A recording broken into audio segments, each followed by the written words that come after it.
Приветствую вас, уважаемые садоводы и огородники! После сбора урожая почва нуждается в восстановлении. Осенью необходимо обработать почву и подготовить к весеннему сезону, чтобы восстановить плодородие.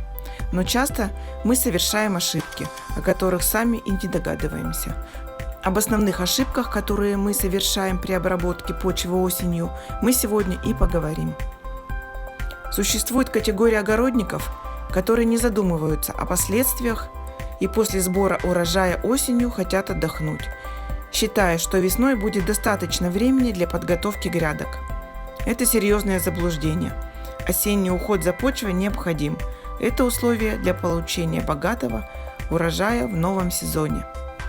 Перекопка почвы осенью – это бесполезный труд. Перекопка почвы нарушит равновесие микрофлоры, погибнут многие полезные микроорганизмы, поэтому осеннюю перекопку заменяют рыхлением почвы на глубину 5-7 см, удаляя сорняки.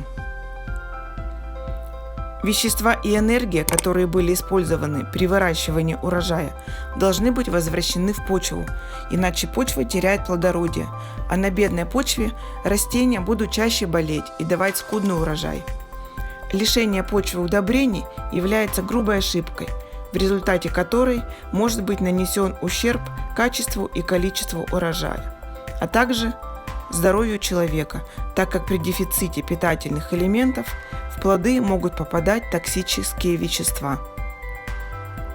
Следующая ошибка – это внесение осенью в почву сложных удобрений, таких как амофоска, нитрамоамофоска, карбамид, аммиачная селитра.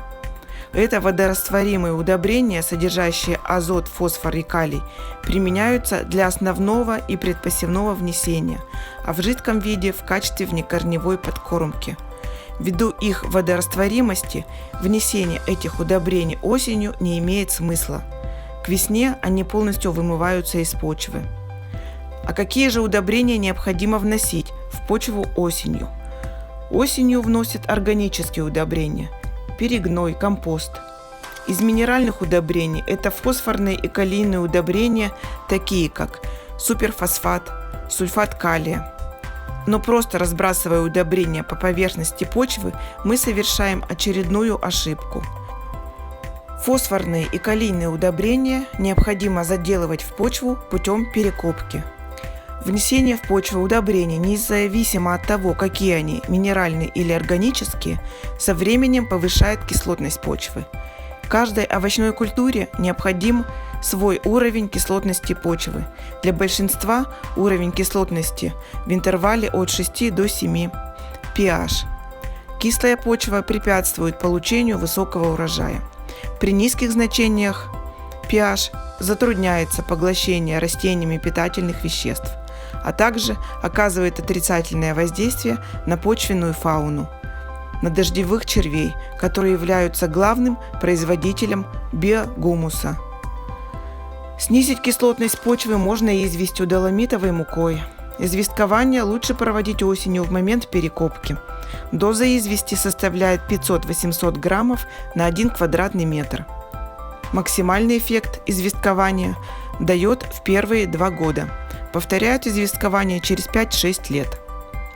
Но и здесь совершаются ошибки. В год внесения извести, внесение минеральных фосфорных удобрений необходимо перенести на весну, так как при совместном внесении фосфорных удобрений и извести фосфор становится труднодоступным для усваивания растениями. Теперь вы можете браться за дело, так как знаете, как избежать ошибок при осенней обработке почвы. Поделитесь вашим мнением, был ли данный материал вам полезен. Друзья, если понравилось, то не забывайте поставить лайк и подписаться на канал Садэксперт, чтобы не пропустить новые выпуски. Надеюсь, эти советы пойдут вам на пользу. Желаю всем обильного урожая.